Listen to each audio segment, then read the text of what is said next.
Advent Day 2. Another name for Jesus. I am. Our first response to those two tiny words might be, that's not a name. They're words that we use many times during most days. I am going to the shop. Do you want anything? I am going to make a cup of tea. Would you like one?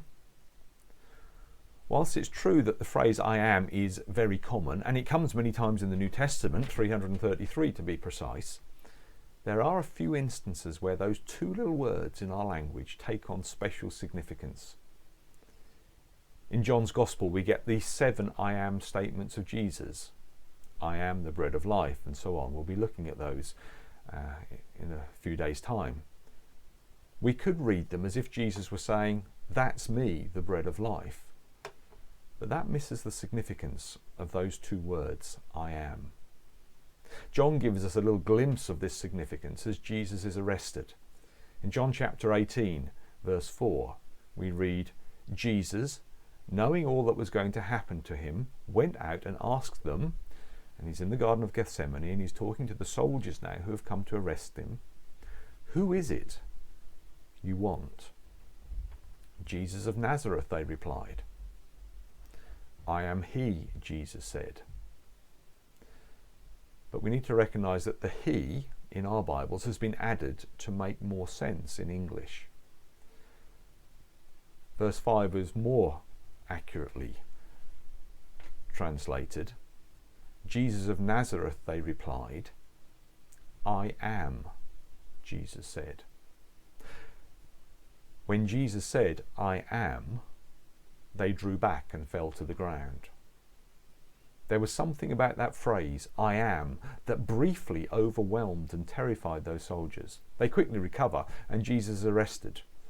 He is tried, he is falsely accused, he is falsely found guilty, he is crucified, and by the end of the next day, he is hanging dead on the cross. To understand the significance of that small phrase, I am, we need to go back to Exodus chapter 3 at the beginning of our Bibles, or very near the beginning. Moses is standing at the burning bush, and God has just told him to go and rescue the Israelites in Egypt. Moses is a little nervous about pitching up in Egypt and telling the Israelites to follow him and telling Pharaoh that he is taking them. So Moses says to God, who shall I say has sent me? What authority do you have, God, to make this sort of demand? And God replies in Exodus 3 verse 14. God said to Moses, I am who I am. This is what you are to say to the Israelites. I am has sent me to you. The name means I am in control. I decide exactly who I am. I decide exactly what I want to do, and I do it. No one exercises any authority over me. I am always precisely who I choose to be. Back in John's Gospel, in repeatedly quoting those two words on the lips of Jesus, John is making it crystal clear. Jesus is that God, the God who spoke to Moses. The baby in the manger was the God who rescued Israel from Egypt, who took them to the promised land. And the baby in the manger was there purely and simply because he chose to be there. It was no one else's decision. He could be arrested in the Garden of Gethsemane, not because the soldiers were more powerful, but because he chose to allow that to happen.